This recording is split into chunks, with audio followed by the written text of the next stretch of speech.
KO Landscape គឺជាប្រភេទ 3D real time visualization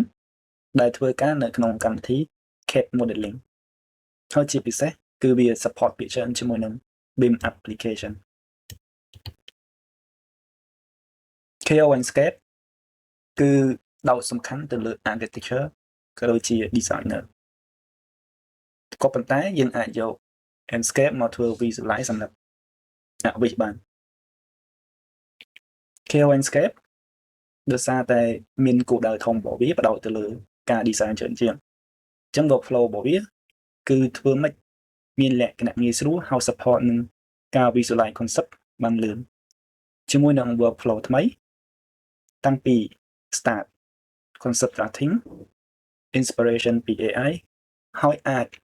ធ្វើ final presentation ជាមួយនឹង Envision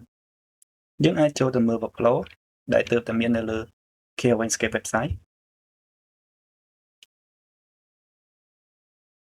ចាប់ពី design រហូតដល់ final presentation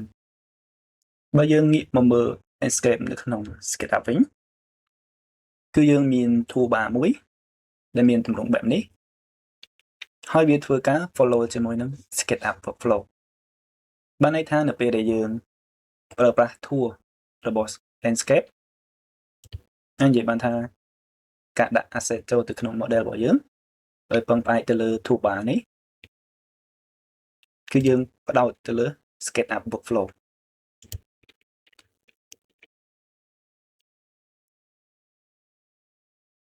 ក៏ប៉ុន្តែ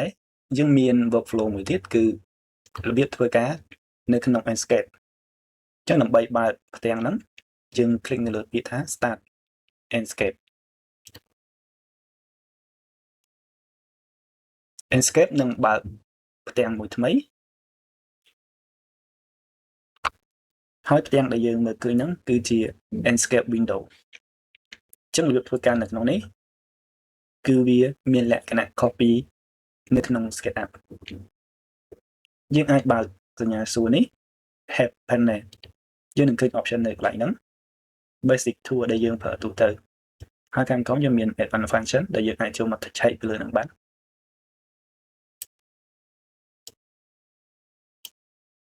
Basic Move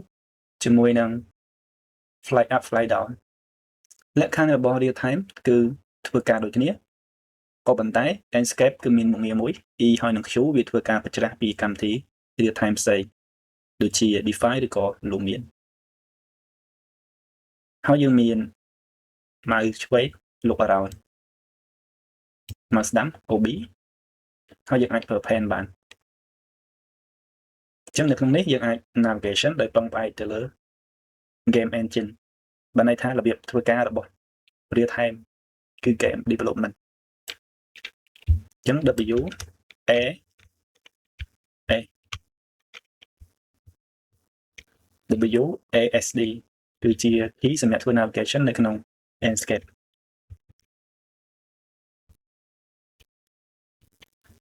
ខ្ជូចុះក្រោម E ឡើងលើ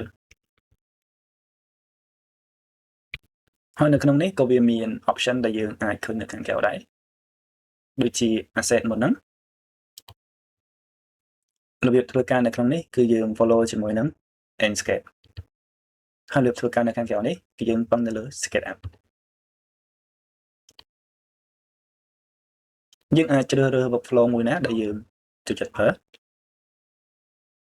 ហើយផ្នែកនៅលើ toolbar របស់ landscape នេះយើងមាន3ផ្នែកខាងមុខគឺវា affect ជាមួយនឹង landscape window option នេះយើងហៅថា live update បានន័យថានៅពេលដែលយើង update model របស់យើងនៅក្នុង SketchUp landscape គឺវានឹង update ដែរ synchronize view គឺតាក់ទងជាមួយនឹងកាមេរ៉ាកាលណាយើង move កាមេរ៉ារបស់យើងនៅក្នុង SketchUp landscape ក៏វា update ដែរចំពោះការ design ការបាត់ live update ជាមួយនឹង synchronize នេះគឺវាមានលក្ខណៈងាយស្រួលសម្រាប់យើងធ្វើការនៅលើ design concept ជាពិសេសនៅពេលដែលយើងមាន monitor ពីរផ្សេងគ្នាមួយសម្រាប់ SketchUp មួយទៀតសម្រាប់ landscape